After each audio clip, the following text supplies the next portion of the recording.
Hey, good afternoon, everybody. Was quite a good panel, huh? I think Tamar introduced a lot of new terms as well. I'm going to piggyback on some of them in my presentation as well. Uh, Before I start my topic, I come from Kissflow. We have one platform. We are in 160 countries with about 10,000 customers and about 1 million users using our product. Um, Across the globe, pretty much we have inked in most of the countries. And what we have done is that for all of these brands, which is listed in terms of Pepsi, Motorola, Luxottica, we have worked with them. We have introduced low code and no code, and we've been part of their digital transformation journey. And today, I'm going to share a little bit of insight on how we worked with their IT and bridged their gap between their IT and business as such, right? And that's the topic which I'm going to allude on, right? The IT and business gap has always been there. This is not something new, and this gap, to be, if I have to depict, is pretty much in this image, right? There's a broken car, and there's somebody sitting on the car who says, go that side, go that side, go that side, only give direction, and there's a person who's pulling the car. And this has been the case for many, many years in the past decade, right? Where IT is trying to kind of pull everything together, and business is giving direction in many a sense, right? And often, this has been the case in a sense that there has been increased escalation because in the last few years, due to COVID, there is a tremendous gap and need to do expedited automation across the world, right? Everybody wants it now. And COVID kind of gave the kind of a slap in the face saying that no more paper, right? And there is a real urgency to automate as such. And the shadow IT prominence has also come into play in a sense that the Excels became very inefficient, and the new workforce which is coming in, all the 2Ks and the 90s, right, kids where they're born digital, and there is a little bit of a friction coming and saying that I cannot work on a system which is placid, right, very, very flat as such. I would expect a user experience and my work to be not a pain, but as to enjoyable as such. On the other end of the spectrum, there is a lock-in. There is a tremendous challenge in terms of talent. There is the great resignation going on across the world as well.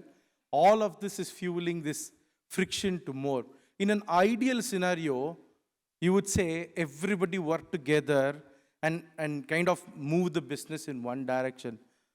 But is it that simple? Even in the last panel, they alluded that, hey, there is a big governance problem.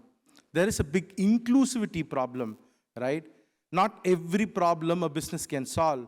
And the way the business solves may not also be fully legitimate. There could be security issues.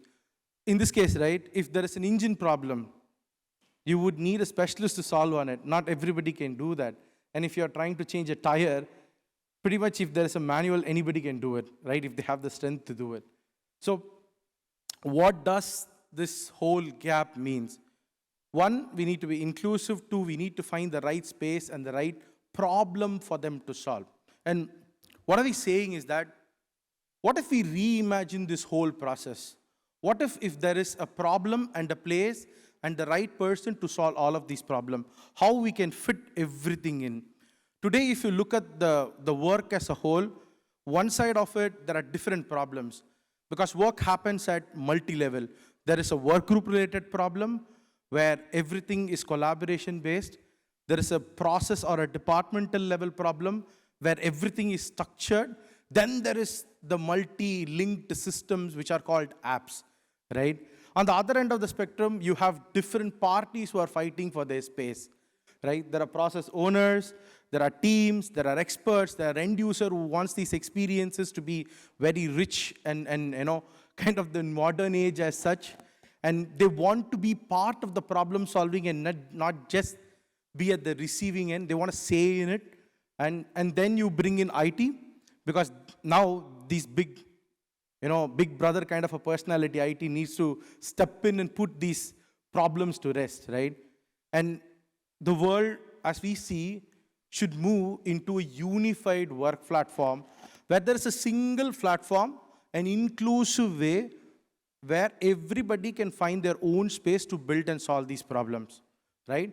If you look at the work as a spectrum, we are saying that there are collaborative places for work group problem to solve, like your project management, task management, and case management, which typically business users can excel in solving. And there is a space for that in the no-code itself, and they don't need to build complicated system. Then you have process owners, your financial controllers, and all of them who are very, very good in kind of building these. I'm talking about the guys who build macros in their Excel, right? What if you give them the power to build process automation, and all of this can coexist with IT, where they can build complete systems as such. And coupled with this, if you can add a collaboration layer, the need for integration, and the reports part so that they can solve their business challenge then and there.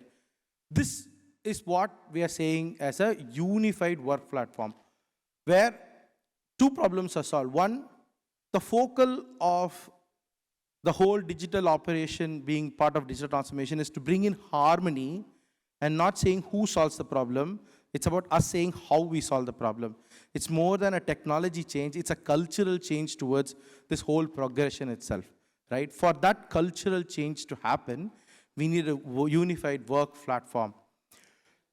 Kissflow is embarking on the same journey, saying that how we can do this sort of a unified work platform, right? So Kissflow has a collaboration, a database, data management, task management, process management app. We have all of this put in a single place where an integrated, unified experience is there to facilitate multiple facets of work management as such, right? So the two value which we want to bring it is, number one, if you want to say no code, it's not even no code, it has to be bare simple, right? We want to unleash the power of simple. The second is that how do you bring harmony between IT and business? This is the two focus point for us, right? Today, instead of me telling more and more about what Kissflow does, I'm going to talk about one specific customer, Reckitt. I'm sure some of you would have used their products as well. I'm going to say what happened in their story as such, right? Just to be sure, Reckitt is a top FMCG company in the world. They're operating in 34 countries, which means there is already a problem of distribution. There is a problem of standardization. Businesses operate differently as such.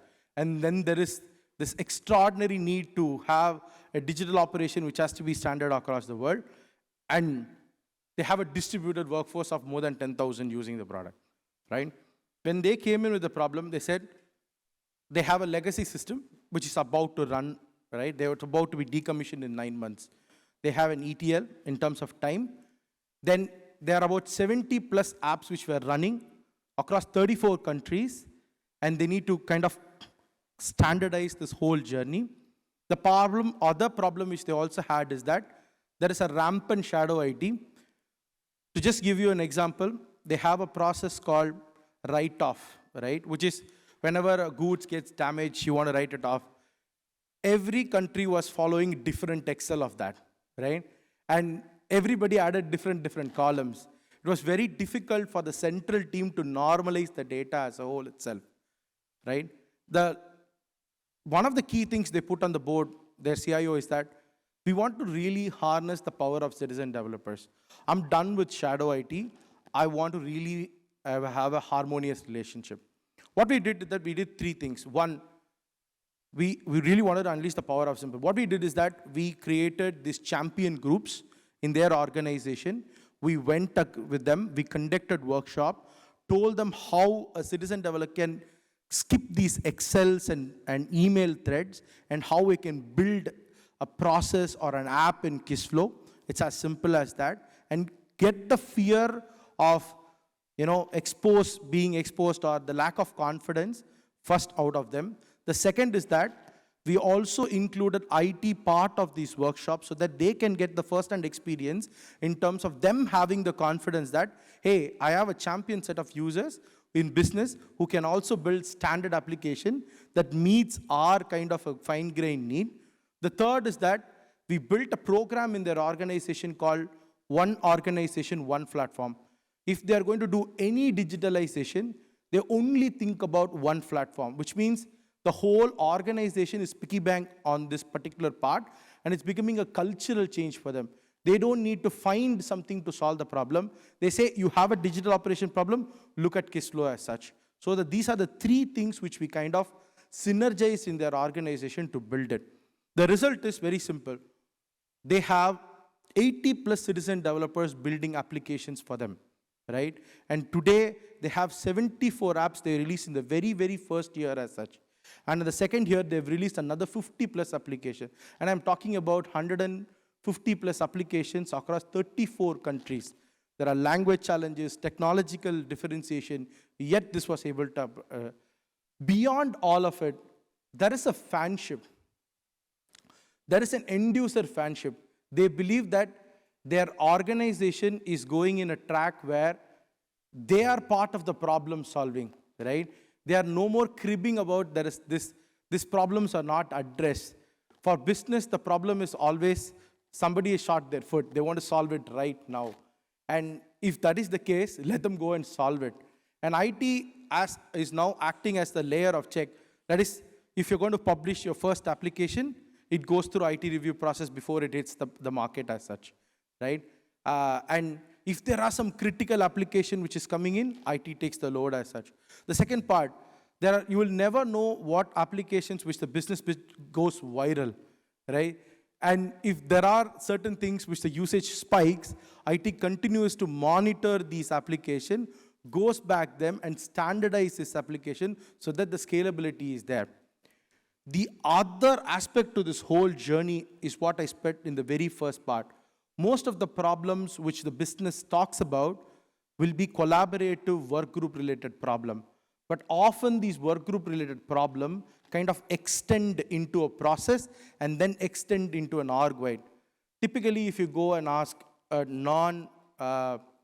developed or a little bit of a literate in terms of digital transformation, or anybody who's starting their digital transformation, what do we want to automate in a purchase order, on a purchase team? They'll say, I want to first automate purchase order, right? They'll only talk about a specific process. Then they will say, now I need to automate an invoice process, true process, right? In the next 1 year, this whole process goes into a maturity cycle where they come back and say, now I want to build a pay-to-procure system, right? Now IT has to restart building all of this, right? That is something which we have solved in Kissflow as well. All the components you build add to become an app so that there is a complete extendability, and whatever we build is not put to waste. It's completely scaled and used in this organization. With that, I'm closing my conversation. If you want to share your journey as well, we are more than happy to help you with.